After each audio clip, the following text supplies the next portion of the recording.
Boa tarde, meus queridos irmãos. Tudo bem com vocês? Espero que esteja tudo ótimo. Se não tá, vai ficar. Vamos para mais uma reflexão sobre a palavra. A palavra que Deus me entregou, a primeira palavra que Deus me entregou se encontra lá em 1 Pedro 4:7. E já está próximo o fim de todas as coisas. Portanto, sede sóbrios e vigiai em oração. Meus queridos, o fim já está próximo, entende?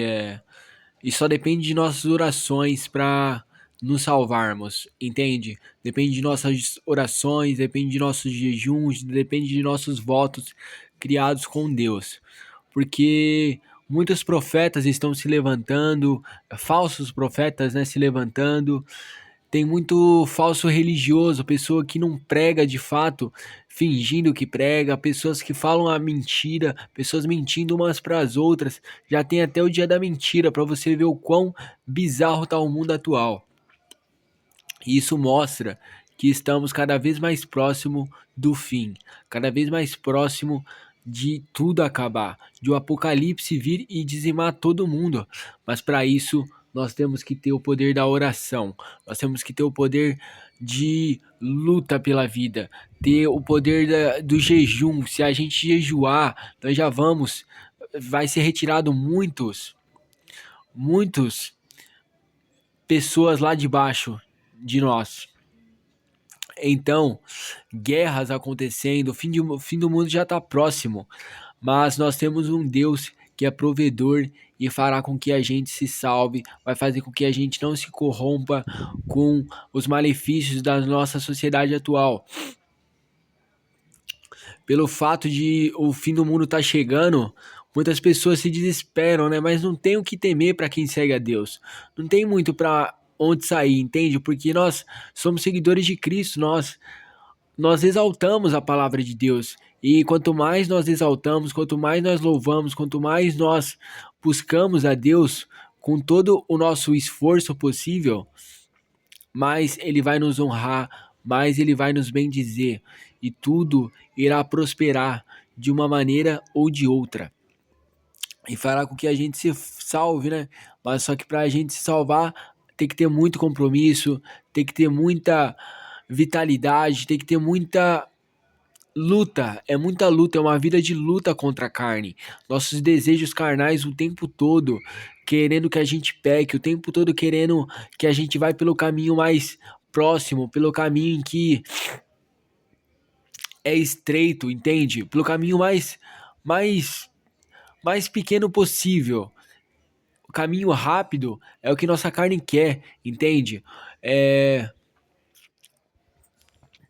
nós sentimos desejos, nós temos desejos, mas esses desejos muitas vezes não é o que condiz com a palavra e a gente tem que respeitar o que diz a palavra, porque cumprindo com o papel da palavra, a gente vai se sentir bem, a gente vai ter uma vida próspera, mas para isso exige muita disciplina, exige muita concordância verbal com Deus, exige muita luta interna e externamente, principalmente interna, com os nossos desejos mentais. Muitas vezes o perigo não está ocorrendo lá fora, está ocorrendo no nosso interior,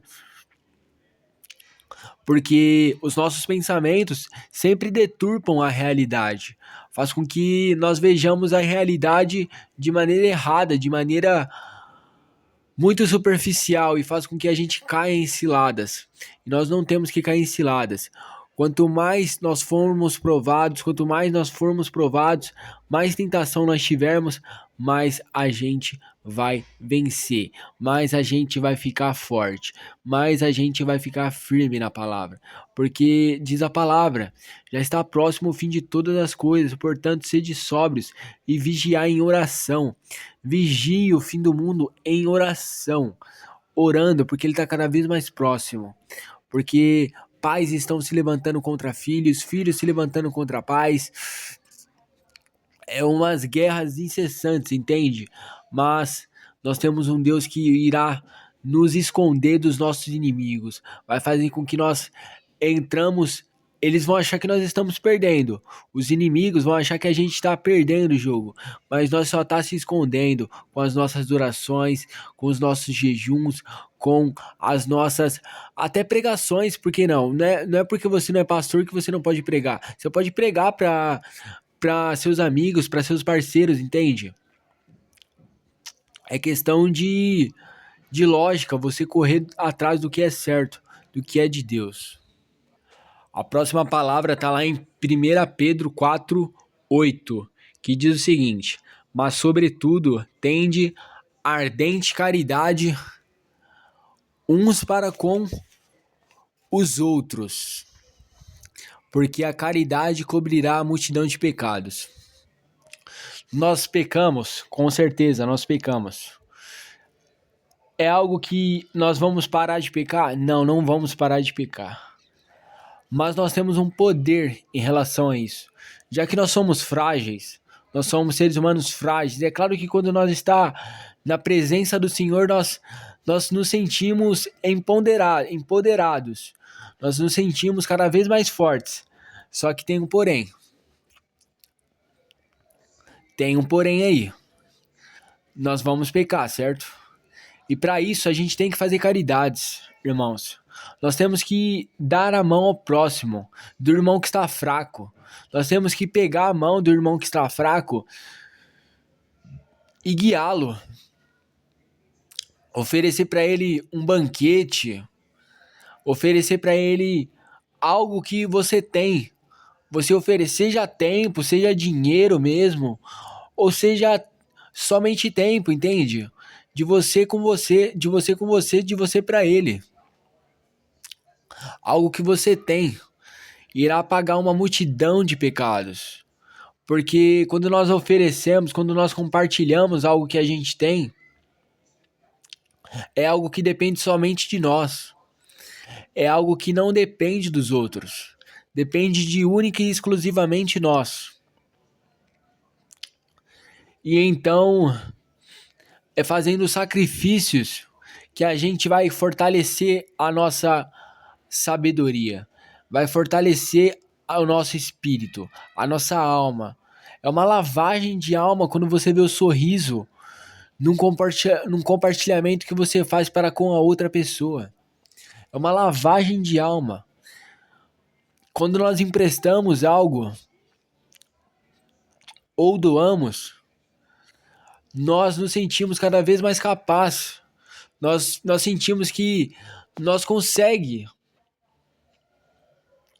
fazer com que o outro se sinta bem, entende? Nós estamos usando os planos de Deus, nós estamos só traduzindo em ação o que é positivo, o que é poderoso. Mas para isso exige muita oração, exige muita compartilhamento, exige muita fé, muita esperança. E Deus dá sabedoria ao que pede. Deus dá algo para compartilhar, sempre. Quando nós seguimos a Cristo, nós transbordamos riquíssimas coisas para compartilhar.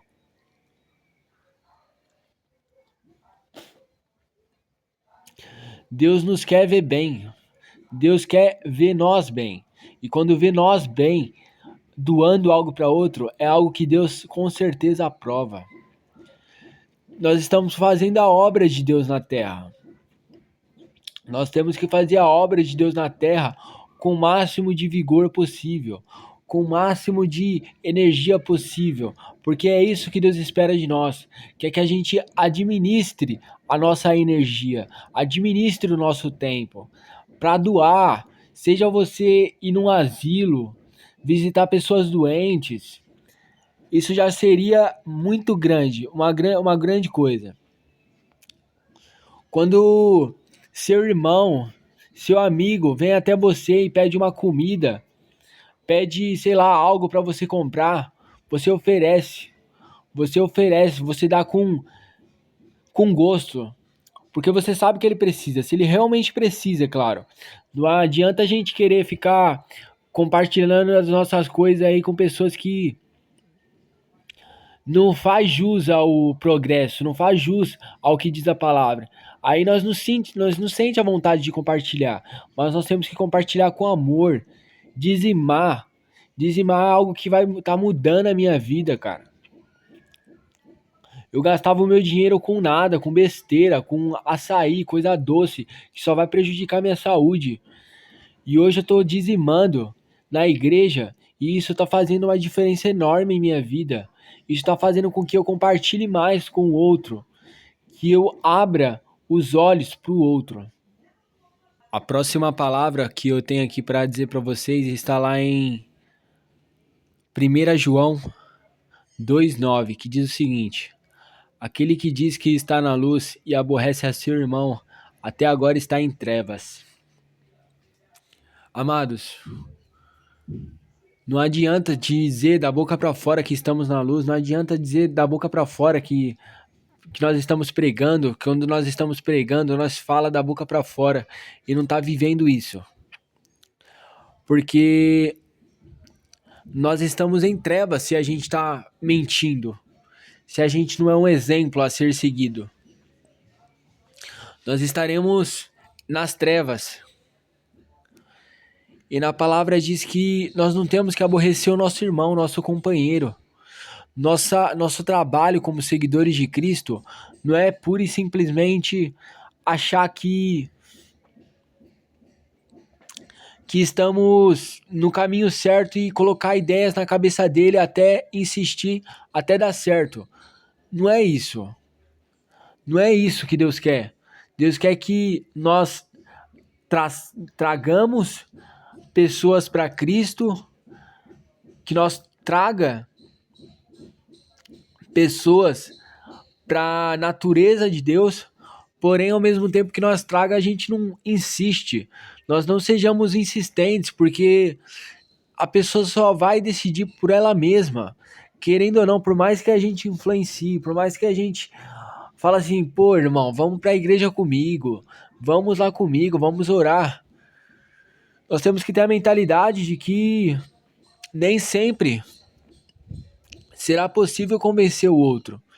Talvez ela esteja numa outra fase, vivendo crenças que estão muito distantes das nossas. E a gente não tem que aborrecer ninguém. Não temos que aborrecer o nosso próximo. Se ela quiser de fato vir para a igreja, bom. Mas se não quiser, paciência, porque não é todo mundo que está preparado para ouvir e falar sobre Deus. Não é todo mundo que está preparado para realmente entender o que diz a palavra. E Deus usa cada um da sua determinada maneira. Se não é o tempo da pessoa conhecer a Deus, nós respeitamos. Nós temos que respeitar. Vocês me entendem? Nós temos que respeitar cada um com o seu norte, cada um com a sua visão de mundo. Nós temos a missão, sim, de esclarecer algumas dúvidas do irmão. Nós temos a missão, sim, de ouvir o nosso irmão. Nós temos essa missão. Só que é necessário que haja muito comprometimento de nossa parte também, porque nós não vamos entender tudo o que diz a palavra. Nós vamos ter que ouvir outros pregadores, nós vamos ter que ouvir outros pontos de vista em relação à Bíblia para tirar uma conclusão própria.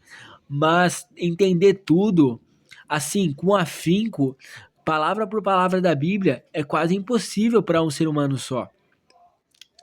Mas nós temos que trazer pessoas para Cristo, mas de maneira confiável. Nós temos que ser o nosso exemplo, caminhar sendo exemplo, para as pessoas verem Cristo em nós. A pessoa tem que ver o Cristo em nós, tem que ver todos os seus ensinamentos, a humildade, a generosidade, ao compartilhamento. Tem que ter pessoas assim, tem que ser pessoas assim para conseguir pessoas para Cristo, para não aborrecer ninguém. Nunca aborreça a pessoa insistindo no que não é certo. Nunca aborreça. Se você tiver que ir para a igreja sozinho, vá sozinho. Mas não vá aborrecendo ninguém, porque na igreja só tá lá quem tá disposto a se alegrar de fato, a ouvir a palavra e se sentir bem, se sentir realizado com ela. Mas é necessário muito comprometimento de nossa parte, é necessário muita visão, é necessário muito bom olho, bons olhos em relação à palavra. É necessário muito disso para que a gente possa não aborrecer ninguém e trazer pessoas para o nosso reino.